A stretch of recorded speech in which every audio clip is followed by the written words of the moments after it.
Bobby Stumpley. I work at the Department of Homeland Security, and I have the wonderful honor today of orchestrating a discussion between the audience and these esteemed colleagues on the panel about topics that are timely. We just finished a discussion about big data and its nexus with cybersecurity and what that might mean to us both now and in the future. And I thought there were some really interesting insights from that panel that I'm sure these individuals have some perspectives on. But one of the things that was really important to me, and as our panel introduces themselves, I'd like them to address, is that the concept of the enterprise, the infrastructure, the devices, the mechanisms, the user demands have been changing over the course of the last, 5 years certainly, and certainly over the course of the last 10 years. And what we understand as being important, or what we understood as being important, and what we understand today as being important, may be slightly different. We've had historically, you've heard of the moat-oriented mentality, right? Strong perimeter and engagement definitions of what those are, has historically been one of our strategies in securing an environment. We talked a little bit previously about infrastructure and what does that mean? How do we bring heterogeneous infrastructure together into something a little bit more homogeneous? And so I'd like to take a moment to baseline us all, have each of these wonderful individuals introduce themselves, who they are, where they work, and define for the audience for a moment what a perimeter is in your definition and how your job or interest or passion relates to this changing nature of the perimeter. Start with Craig. Hi, my name is Phil Quaid. Before I got started, Bobby asked me to make a public service announcement. So I'm Phil Quaid, I'm from NSA. And Bobby has asked me to say that she wants me to say, we know what cell phones are turned on, and we want you to turn them off during the presentation. Just kidding. Just kidding. So in seriousness, I'm Phil Quaid. I'm from NSA's Information Assurance Directorate, and what we do is we work with government and private sector partners to develop the best possible security that the Defense Department can use, that the government can use, and hopefully the private sector can use. And my quick perspective is that we're coming off the major national policy initiative, a new national strategy called the Cyber Initiative. It's several years old now. And that's where we invested $17 billion of new money in a new national strategy that's fundamentally about doing boundary defense, where you detect and mitigate in real time. Good on us. It's time to move on. It's time to start doing real-time detection and mitigation inside the boundary. And I'm interested in hearing from my colleagues to see what they think about what it means to do that type of thing with virtual boundaries. Super. Good morning, everyone. I'm Dave McClure. I'm the Associate Administrator for Citizen Services and Innovative Technologies at GSA. We run the FedRAMP program. So my perspective on this is sort of witnessing firsthand the challenges that cloud solutions are posing for the perimeter. And having gone through creating the controls processes and evaluating the first set of cloud service providers, we know that this is really a challenged environment for everyone. It's not just government, but particularly for our sector, the federal government. In this environment, the boundaries really become very murky. We've noticed that in many instances, the boundaries are not well defined between a provider and the agency.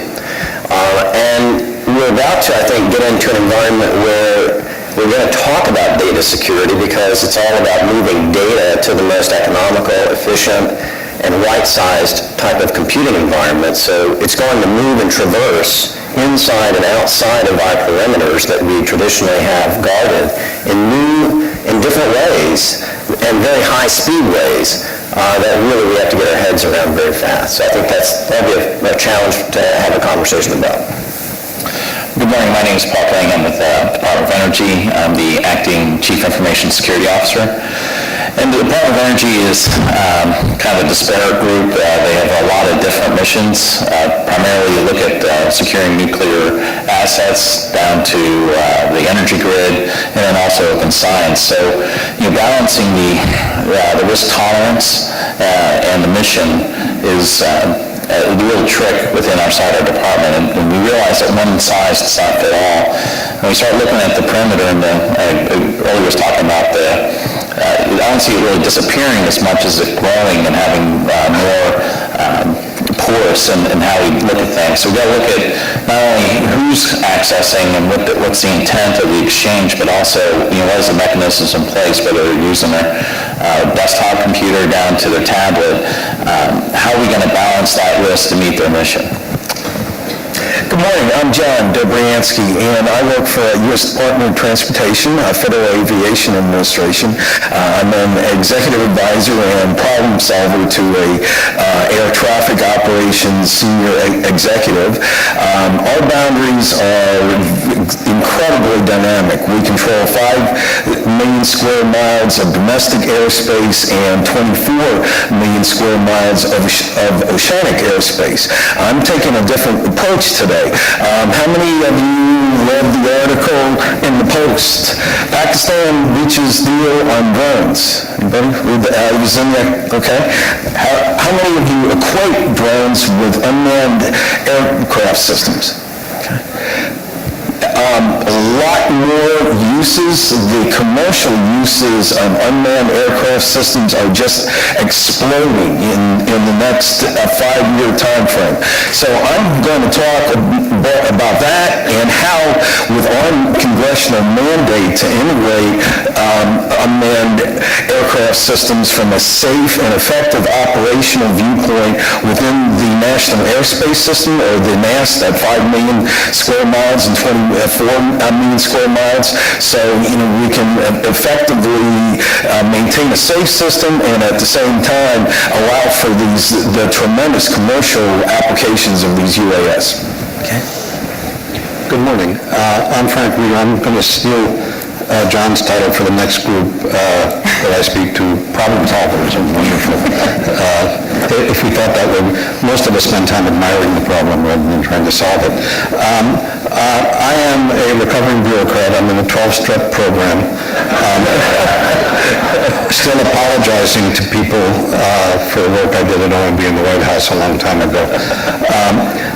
My focus over the last probably dozen or more years has been looking at not the high-end problems that our good friends in IA at NSA are looking at, but trying to develop what I would call good hygiene, good practice that is probably sufficient to protect 95% of the universe, while the top 5% focuses on high-end threats.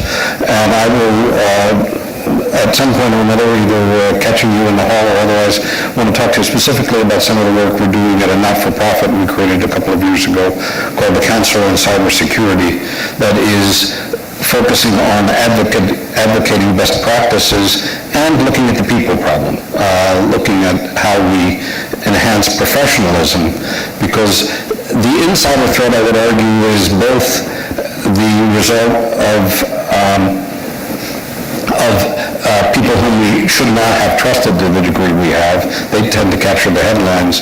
But to quote somebody who some of you may remember, probably the first CISO, a guy by the name of Bob Courtney at IBM, who said, and I still think it's true, that the evil people in the world will have a long way to go to make up for the damage being done by the fools and incompetents. So that's a really interesting point to end introductions on.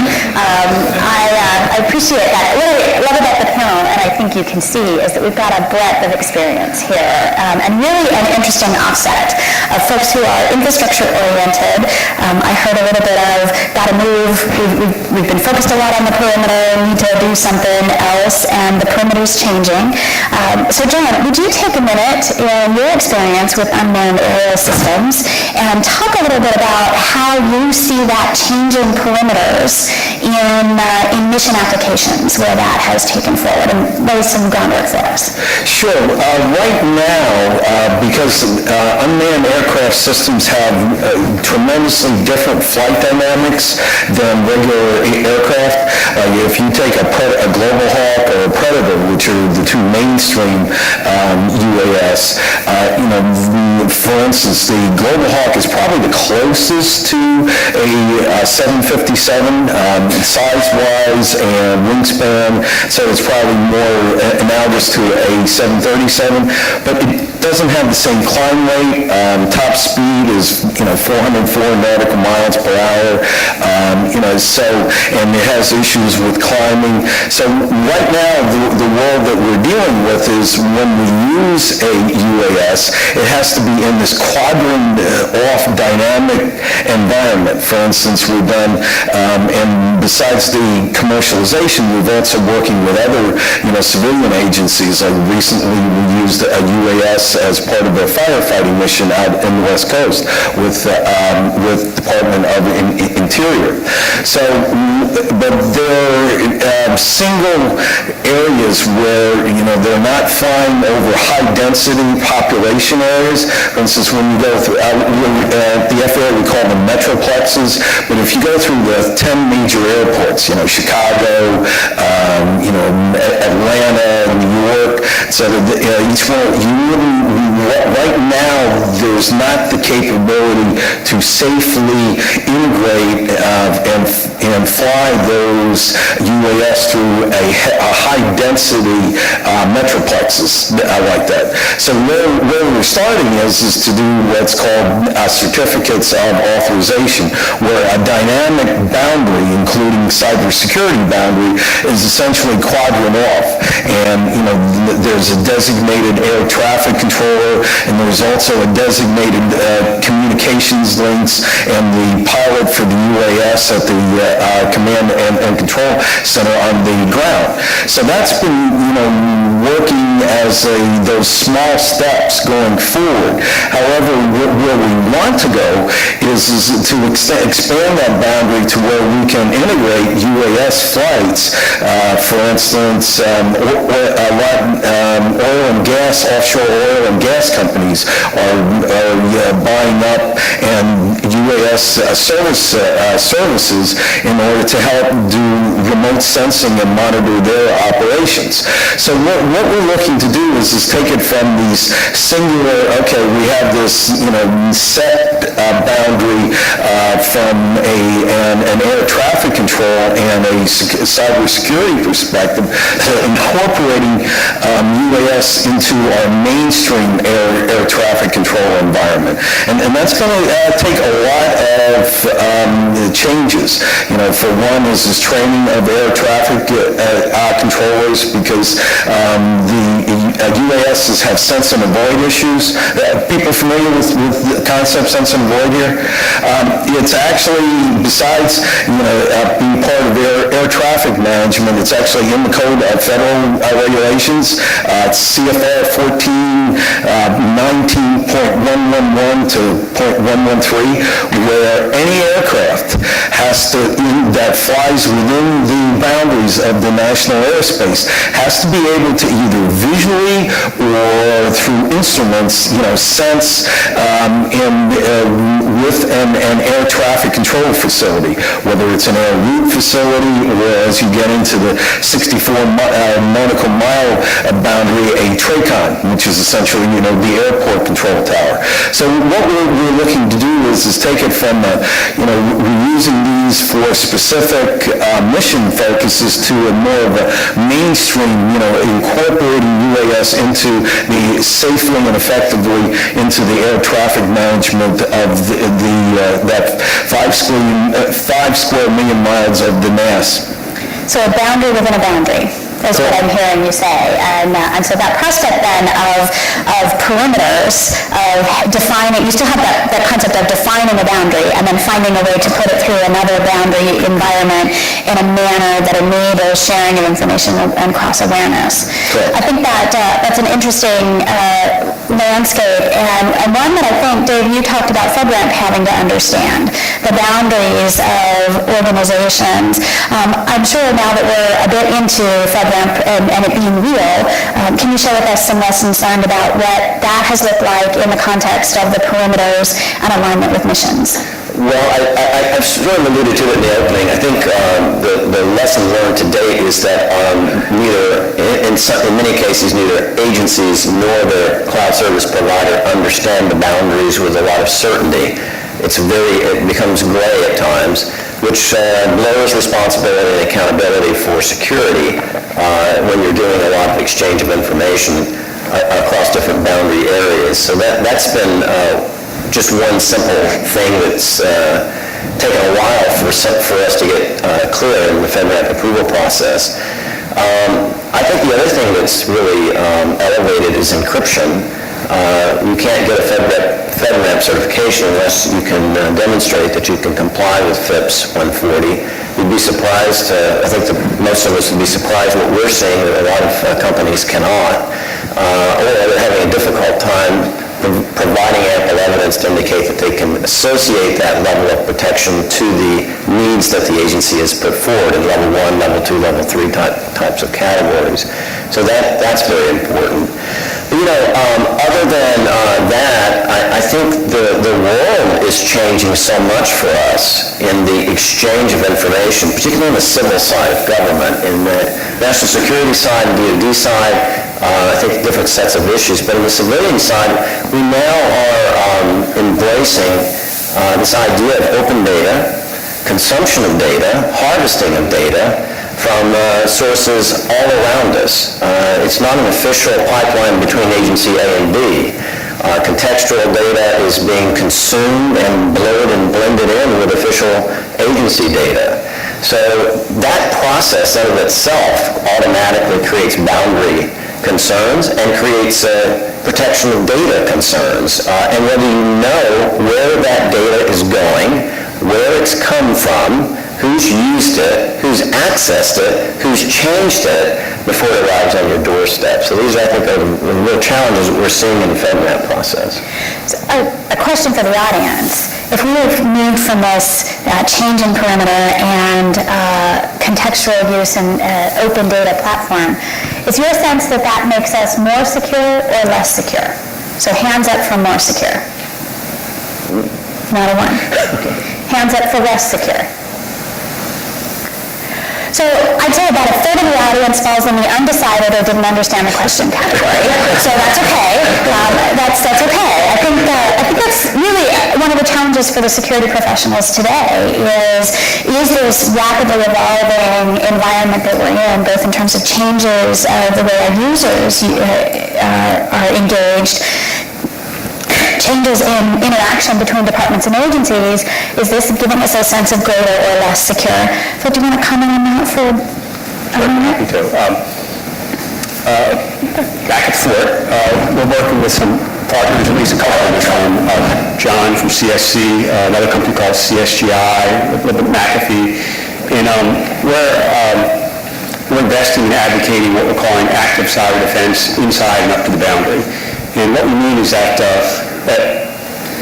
we believe that boundary strategies where there's defined perimeter fundamentally need to be complemented by active defenses inside that perimeter, because if you rely on the boundary defenses alone, of course, encrypted malware can make it through, 0 days can make it through, and the insider threat can bite you. So what we're doing with some of our partners is taking advantage of sensing data. So I was keen to listen to the last panel.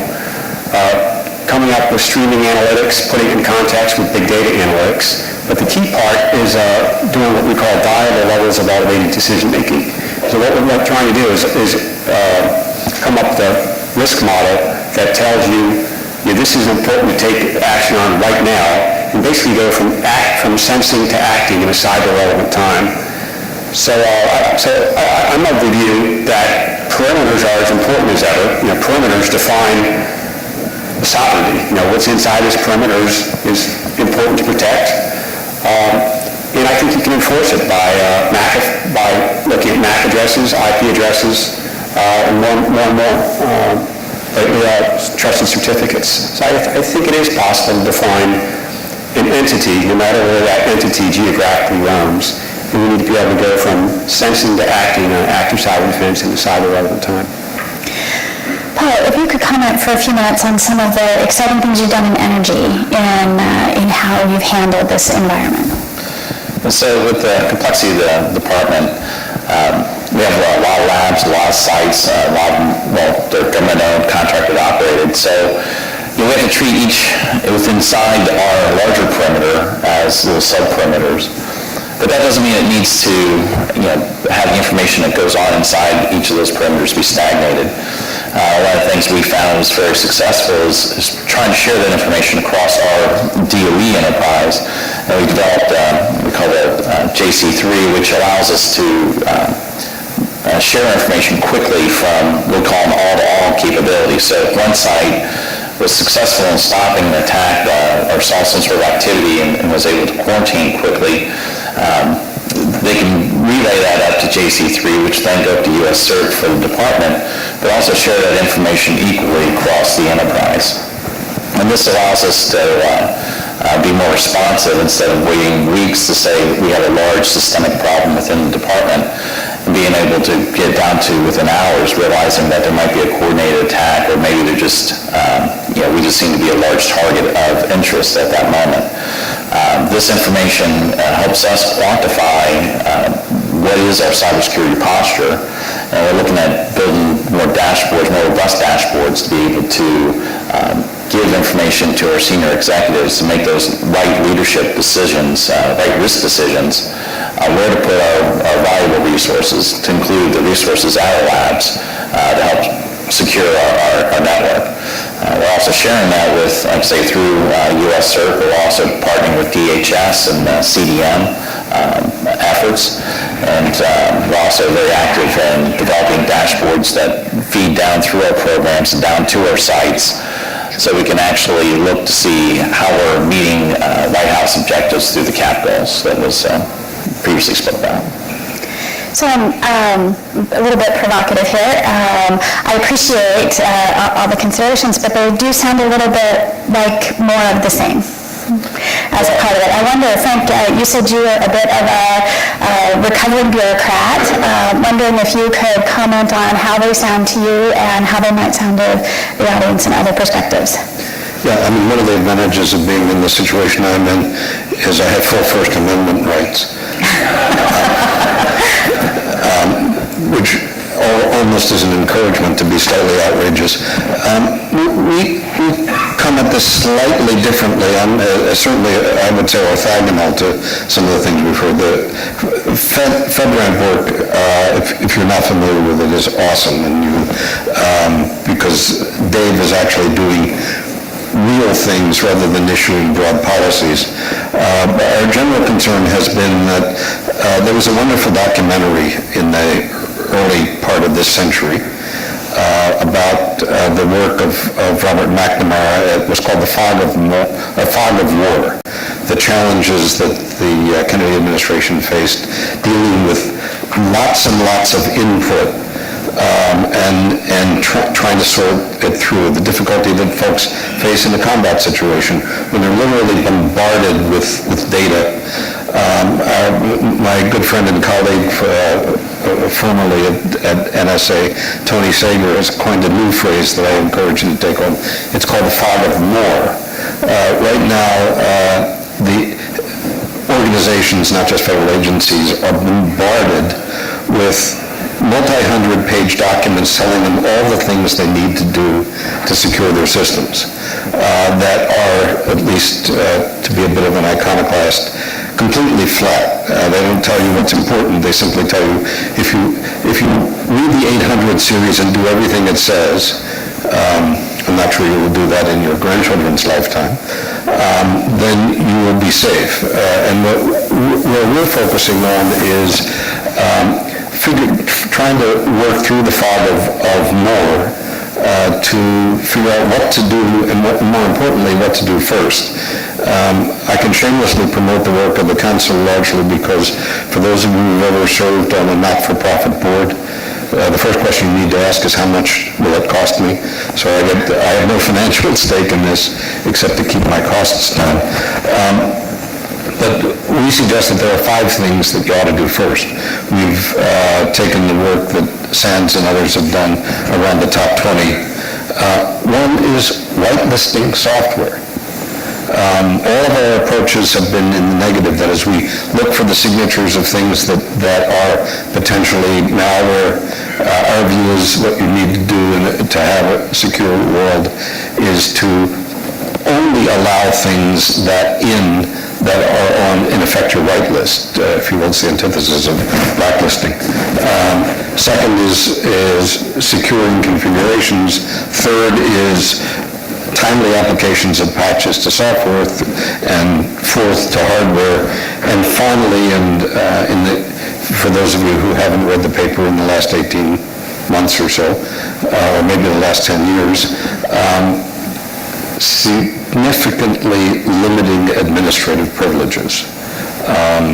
It's, the defense, even though it hasn't applied particularly well, taught us years ago that in securing national security classified information, there was always a two-part test. One was that the individual be trustworthy, that is, have a requisite clearance, and two, have a need to know. We haven't, I think, consistently applied that principle, that is, limiting the privileges that people have, and then building in technology that clearly we already have available to look at patterns of use and exfiltration to determine whether use profiles are consistent with the responsibilities of the individual.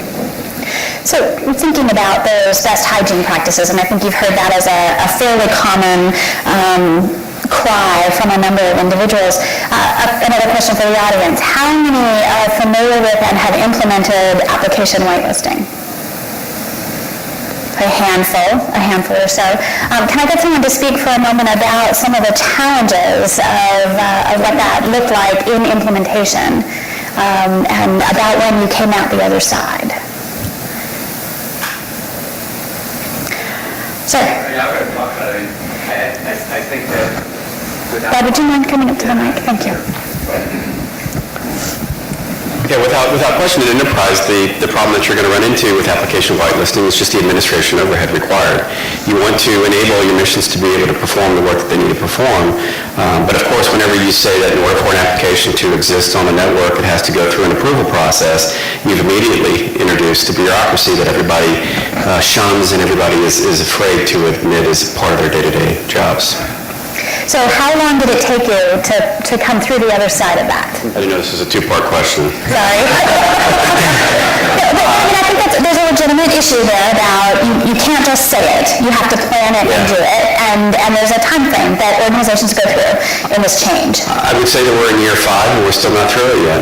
And it's not that it's an impossible problem to overcome. It's just it needs the appropriate sponsorship, and it needs, you'll have people that will serve in different roles, over time. You can write procedures all day long, but if the people that are coming in that are taking over another person's job don't understand the ingrained culture that you're trying to implement within your organization, then you might have somebody that comes in that did it a certain way somewhere else, and that's the way that they know how to do it.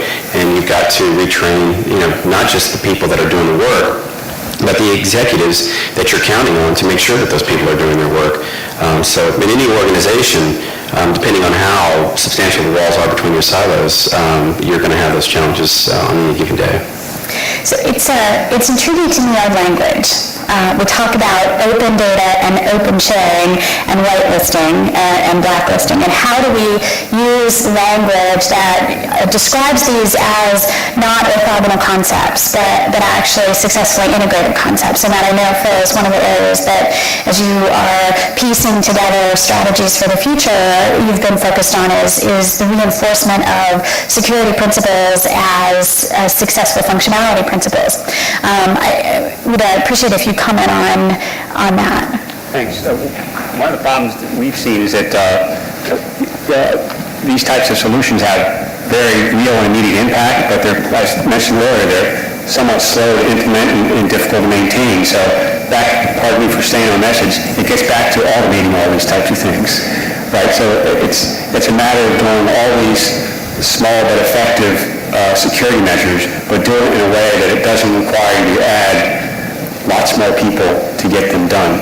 So back to my emphasis on active cyber defense, which is truly just about automating and integrating capabilities to to get them to work at cyber-relevant speed, because we can't just keep putting more and more of these problems on the shoulders of busy security administrators.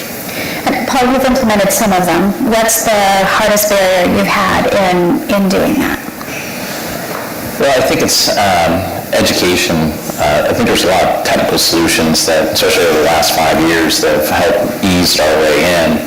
But we're still challenged in with the concept of, this is the way we've always done it, and we want to have autonomy without necessarily the full accountability.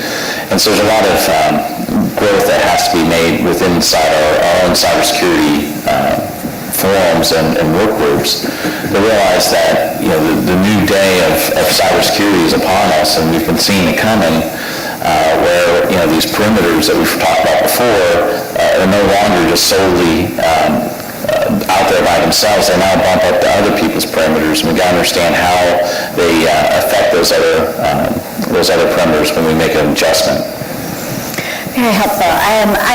Obviously, this is intended to be very interactive. We did a great job last session. John? It seems there's a spectrum of opinion. On one side, we need to operationalize cybersecurity. Things are happening every day, every minute. There's some sets of people, organizations, or whatever on the other side of the value chain that want to do harm to it, right? Or at least offer it for a while and make some profit out of it. The other side is whitelisting, blacklisting. To me, it's the same listing. It suffers the same disadvantages, whether it's a blacklist or a whitelist, which is how do I know what it is, and how do I know how it changes. And I have to pay for that, and that means it's expensive to sustain, all the way to the last side, which says, come on, let's go back to the way it used to be. It's just a matter of good hygiene, a good toothbrush, damn-free toothpaste, and 3 times a day. And I'm concerned that that is too large a space to call effective. And if we all occupy with all the squares in that space, we'll be ineffective. And so I'm asking for a focus and maybe a discussion about operationalization, because I think that's a different thought. And the cybersecurity of an operating environment, where day-to-day, minute-by-minute, right, looks more like a military operation, perhaps, than you're comfortable with. But that may be necessary, and if necessary, what are your thoughts, the other four, about operationalizing cybersecurity? Or maybe you do already. Any takers? I'll start. Thanks for the softball comment. Very much appreciate that when you're sitting up here. One of the things that we're doing, actually, with your company, John, right? It wasn't a softball question that way, is we're trying to set up something that we call messaging fabric. So I talked about earlier about having functions of equipment so you can sense, make sense, decide, and act at a cyber-relevant speed. And with that architecture, there's lots of solutions. Some people are really good at the sense-making part. There might be someone else who's good at the decision engine part. We believe that one of our roles is to establish a messaging fabric so that people can plug into sets of fabric and allow rich interplay among components from diverse sources. So again, maybe you have someone who's really good at the hygiene stuff, and you have another set of people or capability that are really good at the detecting and mitigating real-time intrusions. And if you can allow those different types of components to communicate across a messaging fabric, a trustworthy messaging fabric, then you've got a solution that's better than those individual parts. So when I think of operationalizing cybersecurity inside the boundary, that's where I see the future. Certainly welcome pushback or otherwise.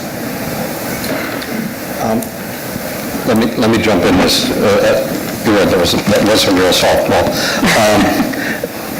Let me caveat what I'm saying by noting that I have responsibility for absolutely nothing, which is a wonderful place to be. I commend you, except making sure that I eat regularly, which, as you see, I'm very successful at. The smart people I talk to tell me, almost everything you hear from me, I should preface with that part of the answer to your question, which is being done is security automation. There's no way we can beat this to death with people. On the other hand, we can, for example, manage configurations quite well using automated tools. And again, NSA has been at the forefront of developing security automation tools, that continuous monitoring being a part of that, but patch management. The other side of that is, and the gentleman who addressed the first question, Bobby put on the spot very nicely, we've got to figure out how to convince the C-suite that this matters from their perspective. And I say we as a community aren't especially good at that. And so it's a combination. I think the operationalization in part can be aided, if not completely solved, by automation. The other side of it is helping folks. My simple metaphor for this is Defense Department, the military services figured out years ago that standardizing configurations of weapon systems was really important, because if a particular model of aircraft landed at an air base, you didn't have time to figure out whether there were 17 extraneous mods made to this thing by the pilot and navigator because they like to have a particular tool in the cockpit. I mean, that would have made logistics impossible. That's the kind of language we need to use. That's, people like John Gilligan, when he was CIO at the Air Force and before that at Energy, began to get into that conversation. So we've got to do both things. We've got to apply automation at one end, and we've got to be able to go into the C-suite and speak their language, not force them to learn ours. I think it's a great question, too, and I would build upon what Frank said. I think hygiene is just a given. And I think the hygiene environment is changing so fast for us through the automation and through tools and through analytics. It presents more challenges maybe than it solves right now, because we have so many blinking lights and data coming at us that we still need human beings to do some of the analysis and some of the sorting, but that's a piece of it. That's a recipe that's got to be in place. I think what's missing is an honest discussion at each organizational level on risk postures. We assume that everyone has the same risk, and we know that's not true. But that's the heart of solving some of this as well, and it's a very difficult conversation in the C-suite to have, because it's either I'm fully protected or I'm not protected at all. And no one wants to pay for full protection, and they're paying for something in between. So I think that dialogue is desperately needed, certainly from my perspective. So risk questions are interesting to me. Let's talk for a moment about whether that risk question is a mission risk question or a security risk question, or how we make them to be the same. I think Paul and John both with some experience in having to do mission and IT risk, if you could care to comment on that. Sure, and I'm speaking for me. It's the boundaries cross, because we have this mission of regulating, managing 29,000 flights, commercial, business, DHS, DoD across the national airspace on a daily basis. With the potential integration of UAS, you have certain risk issues that need to be mitigated.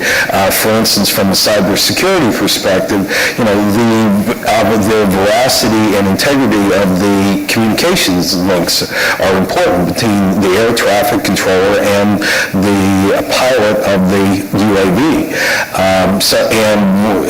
There have been certain instances when the UAV banked, did a hard turn, like over 40 degrees, where actually the GPS connection was lost. So fortunately we have a redundant backup where there's voice communication in there, and one of our programs that we're doing is we're acquiring and implementing new mass voice switches which have much better functional capabilities to mitigate the risk and also move forward the mission. I think anytime you talk about risk, you have to break it down into who is the decision maker, who's the risk owner. And sometimes people make a lot of risk decisions without really taking that into account, that they may not be the risk owner at the time. And, I'm fortunate the Department of Energy is very sensitive about cybersecurity, and so it's not as hard for me to get to the C-suite and discuss about cybersecurity and where we want to go. But their ask is, going back to your initial question, their ask is how can we put this into kind of the business use cases and the return on investment to help them understand when they make a choice, how's it not only going to impact the security of the network, but also the other business models that we have in place. And we have to get to that point. We have to be able to show, mature cybersecurity into a way where we can show program line management and get forward thinking on what we need 5 years from now. And I ask cybersecurity folks what they need 5 years from now. They say, well, I don't know. I got to wait until 4 years to kind of guess to see what I need for next year. And it's not that hard. We know from 3 years ago we bought a tool that was coming up to halfway point of obsolescence, and we know about how much we paid for that. So we know that we're going to have to find something that replaces it on or about or with a slight increase for inflation. And we may not know all the requirements at the time, but we sure have a good collection of what we need. We need to go back and track when we do make those large expenditures. Is it still valuable today as it was 3 years ago? Because things atrophy over time. If we just keep putting money down and never phase anything out, cybersecurity will become too huge to manage. We'll have a bunch of analysts or operators running obsolete equipment while we're trying to get brand new technology to the warfighter, to the office. I want to continue to encourage the audience to participate in the discussion, please. I just want to twist the conversation back towards the data. And, what we're really trying to protect here is the information. We talked a lot about C-suite expectations. There's been some discussion around making sure that we manage our risk appropriately. And I guess I'd ask each of you to react to, how do you characterize your data? And I think about it from a C-suite perspective. All data is valuable, don't get me wrong, but if your list of visitors that have come into all your facilities is compromised, that's one set of compromises, as opposed to getting every bit of your customer information getting compromised. That's really your crown jewels. And do you think about segmenting the data and protecting it differently? Looking at national security as an example, if you look at video feeds that have been broadcast all over Times Square already, that's a set of data you might have, but you protect that differently than the bank information from cameras and banks. So just maybe your reaction to, you can't protect everything the same way, but if you have some really different protection for your crown jewels, do you think about it that way in your organizations? Well, we back at NSA and the Defense Department certainly do. We talked earlier about data in the cloud. There can be clouds with that are stronger than others, and maybe even while the data's at rest, you've got data's encrypted in the cloud. So we think it fundamentally comes up. You need a more defendable architecture. We think the cloud is such an architecture. We think that data tagging is essential. And then with that data tagging, you can enforce access control to that data no matter where geographically it is. Absolutely, there's some data that's more valuable than other, and you won't be able to distinguish that unless you have the data tagging and high assurance access controls to it. That's my view. Yeah, I would second that. I think what's really, highlighting for a lot of us is the need to really have some work done on our security reference architectures in our agencies that's real and is tied to data categorization and data tagging as we treat it from a business perspective. So, we do manage in federal agencies all kinds of data, some proprietary, some sensitive, some classified, all types. And there have certainly been run-throughs of categorizing that data. But it's a one-time event, and it needs to be an ongoing event. It needs to have some cleansing as part of it, because one thing that really, makes it difficult in the government is that we have different types of categorized data sometimes meshed together. So when it's released, you're not just having a minor incident, you have a major incident. And maybe the data owner themselves don't even know that. So I think there's a lot of education on the data side, categorization, tagging, and from an architectural perspective, what we're using it for. I think you bring up a good point that, we got to identify those requirements in early development of a system So that way they're already integrated in, so the system owner understands what sort of data is going to be on there, and what the cost and what's a lift of categorizing it to that degree. So if you're going to make all your information at the highest level, that's going to be a lot more expensive than segregating it off into smaller bits and protecting the crown jewels of the system. And the data owner needs to understand how that all relates. And I think we're kind of at that point where data owners and system owners understand that there's a joint venture here that needs to be periodically gone through and validated to make sure that the right architecture was designed to meet today's need. Yeah, and I would concur with Paul's point as well. It's important to define your data requirements and your prioritization mechanisms in any major systems development and integration up front, rather than have it after the fact when you're, and that will have not only implications in the veracity of the data that you get or don't get, but also from a program perspective, from cost schedule and performance baselines. Yeah, to point out the obvious, and certainly for this audience, we've historically tended to talk about sensitivity of data in terms of, and I think the word we actually used in the Privacy Act was the risk and consequences of harm from unauthorized disclosure. And clearly risk is more than just from dealing with the confidentiality information. Recently attended a presentation, a short discussion with the head of IA for the British Security Agency, who said that when they were preparing for the Olympics in London, he ultimately sat down with the risk owner, and I think that's an important distinction, because the system owner may not always be the risk owner, the person to whom the risk ultimately falls, about protecting data on the Olympics. And it turned out their most sensitive information was the release of results information. Now, in theory, that's public information that gets out, now instantly on the telly, as they would call it, around the world.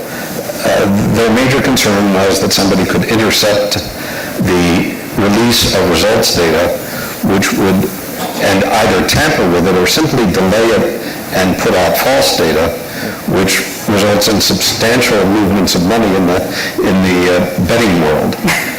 And so their concern was simply timeliness of the information and accuracy of the information, lest that seem like an extreme example. Department of Agriculture has precisely the same challenge in the release of crop forecasts.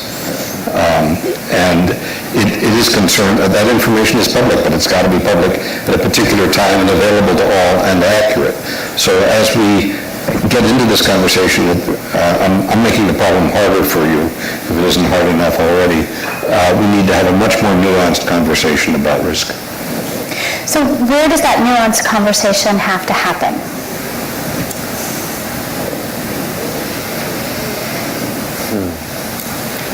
What I think of, for example, is we talk about the data sets that are available, and understanding, as you point out, the data sets that exist and their purpose, that really enables a good conversation between systems owners and mission owners, because the data exists for a mission purpose in most instances. So it creates that sort of opening mechanism.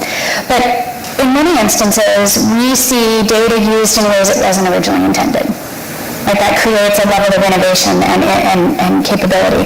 How do we create an environment to have the conversation about what does protection of this data need to be today, given all of the ways it was collected and tagged and understood and used when it was originally generated? I can start. So Bob and I have worked together in the past on national policy stuff, and I won't speak for you, but what I found is that it's rare that you can set or change a new national policy because it's a good idea. I'm of the view that the capability drives policy changes. So you develop the capability, and you let people know that it exists, and then that's the catalyst for conversations. Because it's more real, it's less abstract. So I would say, how do you get it started? Well, you develop capability, and then you assemble the people to talk about what are the policy constraints with using this capability? Other thoughts?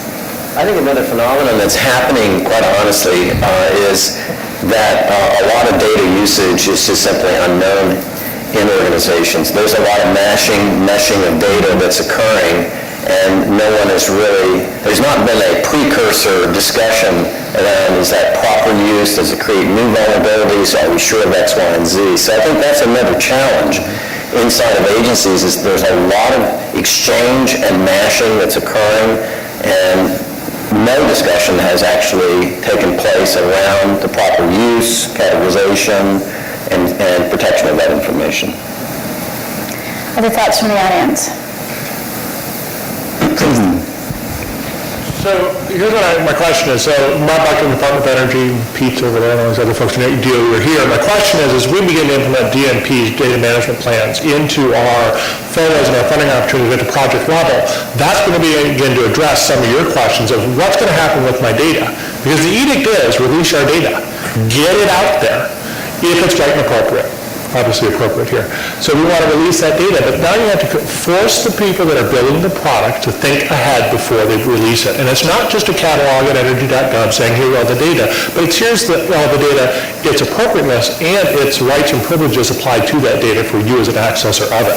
And us as a program creating it, we have to put that DMP in place. We have to put a product plan in place for when that data goes to market. And assuming that part of that is what the security requirements are for both the utilization Well, and... it's not just, I mean, it is about that. It's about security requirements. It's also about trying to answer that question of what happens with the mosaic effect. I create data for geothermal data, but you start applying it across a bunch of different sectors of data. Now someone's going to get something interesting. Nobody's thinking about that. I'm a scientist in my lab with my beakers, and I'm thinking about my bits and bytes. I'm not thinking about what happens when my data mirrors with your data. And, that's a good role for the agency CIO level to say, okay, he thought about it, he knows how to secure his bits and bytes. I'm thinking about it in association with the rest of the family, and that's important. So, Frank, can you comment a bit about the sort of risk posture of that kind of a mashing together mechanism? Who would be the right risk official in that scenario? Well, organizationally, ultimately, that goes to the highest levels, but I'm not sure that's a very helpful answer. I'm trying to think, I'm ultimately a process guy, and the models I've seen for this that seem to work best in the financial services sector, where they can actually monetize risk, and ultimately it's about financial losses either in the terms of assets that go bye-bye because somebody has moved money, or reputational risk, that is, people no longer do business with us because they don't think that their stuff is safe with us. And in that instance, most boards of financial organizations now have a risk management committee. I mean, they specifically understand that the fiduciary responsibility of a board, the NGOs with which I'm familiar, or not-for-profits that I've worked on, all have in one form or another a set of people who periodically ask that set of questions and who own, if you will, risk management, and they are not part of the management of the organization. The problem, I don't have a nice, neat answer to your question, because the analog to the private sector breaks down if you think of, ultimately the Congress being our board of directors, if you will, and the president being the CEO with a set of operating organizations. The metaphor doesn't work, and in the current political climate, maybe the short answer to that question is, and I hate to suggest this because they haven't been a constructive force in many agencies, the Government Accountability Office and the IGs, an independent voice that comes in periodically and looks at risk, but really does a risk review rather than what has become increasingly compliance review, and which all of us can probably stipulate has not been especially productive. So a question for the audience. I'm intrigued by this prospect, the conversation about risk and your comment about the IG and data points. I would presume that we need a different level of training or understanding at that mechanism. A compliance-oriented conversation is very crisp, it's very understandable, you know what you need to do, you're measured, it's fairly black and white. One of the things that the panelists had talked about before today was how this is changing the environment and the dialogue that we have to have. Are there best practices that folks in the audience are familiar with that they could share with each other about how to have that more difficult conversation as the data is matched together in other ways? So this sounds like a never-been-done-before moment here. And I think one of the reasons why we're all here is to be able to work through this world together. Previous panel talked a great deal about how we have to have better people, better trained people, more individuals who understand the complexity of the environment that we're in today as we go forward. I look at hearing that automation is a big part of the future. Last night's speaker said that, I believe he said that machines are not particularly good at pattern recognition. And so I think about the dichotomy that is presented here about needing to automate in order to perform activity at cyber-relevant speeds in a world where machines are not necessarily the best impetus of what should or could be automated in that pattern recognition. Phil and Dave, if you could comment a bit on your experience there and anyone else in the panel has. Yeah, it's kind of exciting. Pardon me for my first start-to-rise on this one. We have an effort, it's got a project name, it's called SharkSeer. And what it does fundamentally is this particular project, it abandons fixed signature-based recognition of bad things and relies on multiple sources of behavior-based analytics. And it's finding things that completely are bypassing other types of fixed signature things. And so that's real scary, but also it's very promising.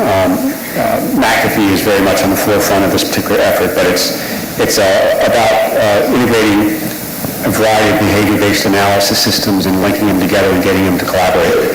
It's no question, it's the future. I would agree, and I think that's really the exciting part of the future for cyber automation is the advancement from rules-based, where it's nothing more than an adding machine, similar to what we were talking about last night, to behavior-based, which really gets interesting. And I think those days are still being plowed. I think that capability is really going to be fascinating to watch. I think, to your point about the workforce and that we have enough people, without automation we won't. We've got to figure out how to do this quicker, faster, and while there's a lot of technical folks that would love to be, grinding through and trying to find that golden nugget, there's just some things that they're just better off and putting into an automational feed, and it might be a hybrid. You do a little bit of automation and then have the analysis, and more automation, and then refining it down to the product that you want. So we're always going to need like say, the pattern identification, the analysis part, but we've got to start looking at not a one-size-fits-all automation solution that'll fix everything. We got to look at things that we can get done quickly in the automation, free up the precious resources that we got to do the more higher level analytic part. So, please. Yeah, you've hit on my hobby horse, which is the whole area of professionalization. I agree with the premise of your question, which is while automation is absolutely critical to being able to attack the problem given its size, there's a set of things that at least in the foreseeable future will require human intellect, human eyes, if you will, to look at a subset of the problem.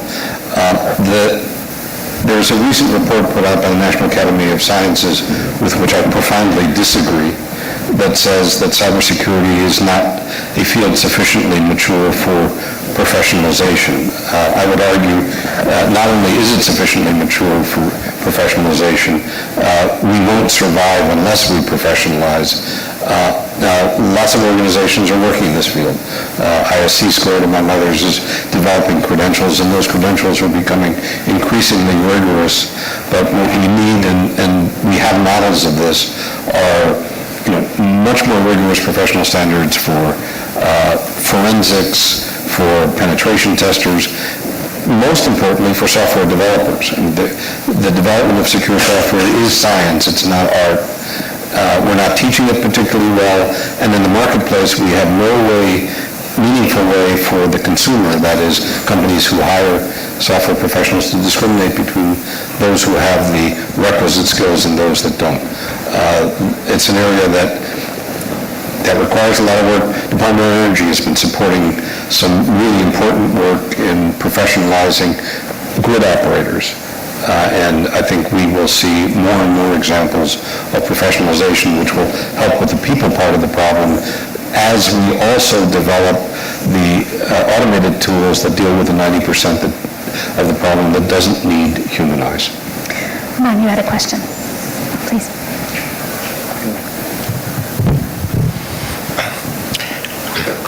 I just wanted to suggest maybe looking at it in a slightly different perspective, maybe complementary to where Dave was suggesting that each agency needs to have a particular look. And that's, instead of looking at it, and I know that they're related, instead of looking at it from the side of risk and risk posture, look at it from the side of trust.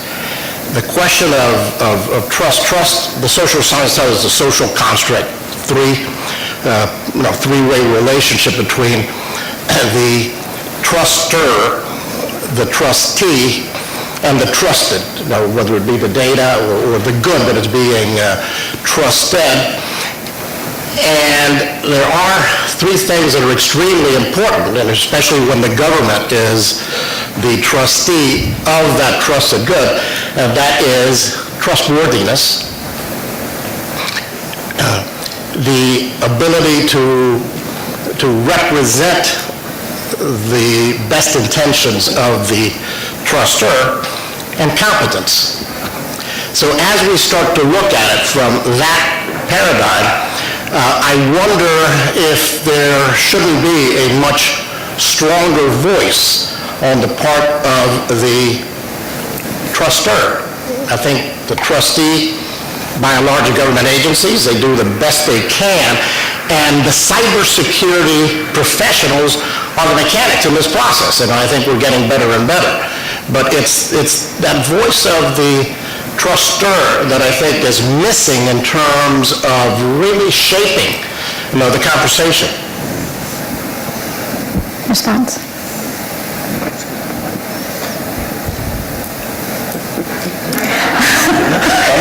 The question was, but... Maybe the question is, how do we get the voice of those individuals who give us their information, their data, the truster, into the dialogue? Well, again, I go back to, there should be, use someone's information, there should be some sort of dialogue with those folks. I mean, we definitely use, and I don't think we ought to go there, but it's just as an analogous, there's copyright laws and those sort of things are already in place that people are becoming more and more comfortable with, and rather we still have a large problem with piracy and that sort of thing. But with that said, I mean, if you're using information and you're trusting it without talking to the trustee first, I think that's probably a problem set. So I think the truster, to use your analogy, needs to work with the trustee to say, are you going to maintain the information that I give you, and likewise I will give you that same trust when I go forward. But with all this communication, there's always going to be the requirement to validate. I mean, there's no way we can, everybody heard trust but verify, and this is true in any relationship, business or professional. That there's always some sort of amount of trust that you extend, and there's always some level, ones you trust more and you have a working relationship, less vigorous validation than the new relationships you build out. So, That's probably goes beyond the marker of perimeter, more to the psychological and sociological profiles of trust relationships. So I think I'll kind of break it there. We have another question from the... Good morning. I have a question about the definition of cyber. I mean, it clearly is about IT security, and I think of it very much about insider threat. I think about it about the supply chain of all the component pieces that make its way into your environment.